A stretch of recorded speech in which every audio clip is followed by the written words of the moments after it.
Nedēļas nogalē vairāki dabas draugi apvienoja patīkamo ar liederīgo, pavadot laiku svaigā gaisā un sakopjot pastaigu taku gar Amatas upes krastiem.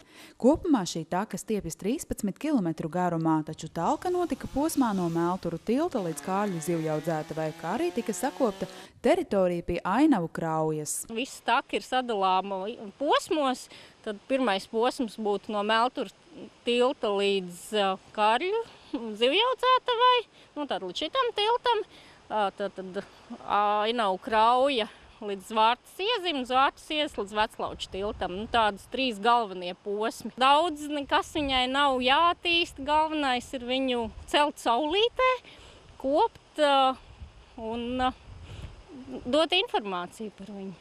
Un tas kopīgi ar Amatas novadu, ar Gaujas Nacionālā parka klāsteri un visiem iesaistītajiem uzņēmējiem mums jau labi izdodās un izdosies vēl uz priekšu. Kopīgi strādāsim tāpat kā talkā. Darbus pie Ainavu kraujas bija uzņēmušies Kārļu mūžas saimnieki Stepiņu ģimene.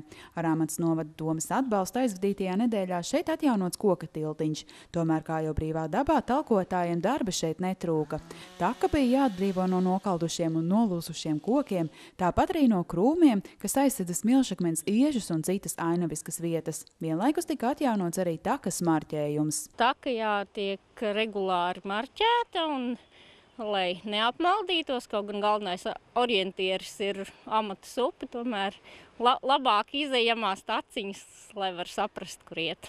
Kārļu mūžas saimnieku pieredze liecina, ka Amatas taka ar katru gadu kļūst aizvien iecienītāka dabas draugu vidū. Šeit pārsvarā ierodas cilvēki, kas vēlas baudīt neskartu, tomēr ainavām bagātu dabas daudzveidību, un Amatas ielai to spēj piedāvāt. Amatas upe varbūt pazīstamāk ir ar laivošanu, bet taka ir staigājama jebkurā gada laikā, un tas takai katru sezonu ir ko piedāvāt, gan leduskritumi, gan ieži.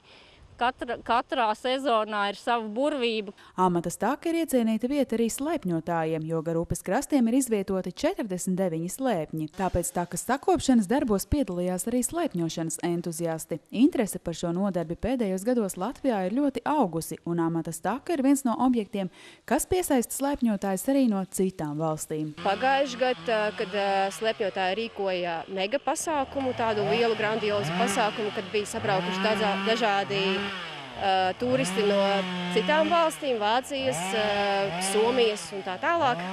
Tad arī šiem turistiem bija interese par šo Amatas taku, un viņi arī ļoti priecājās atrast šo slēpnes. Šeit ir tiešām ļoti skaisti skati, daudzi smilšakmeņu atsegumi, upes krāces un tā tālāk, kas ļoti piesaista pilsētas cilvēkus, kuriem ikdienā mazāk sanāk pelpot svaigu gaisu, tad brīvdienās viņiem, es domāju, ļoti, ļoti patīk atrasties šeit. Pastaigu Amatas krastos esot iecienījuši arī daudzi nūjošanas entuziasti, kā arī putnu vērotāji. Amatas takā ir ļoti daudz arī tādu retu putni, kas apmetās šeit, arī Amatas ne galvenajā takas trasē, bet arī pie Amatas upes ir viena melnā stārķa līgzda.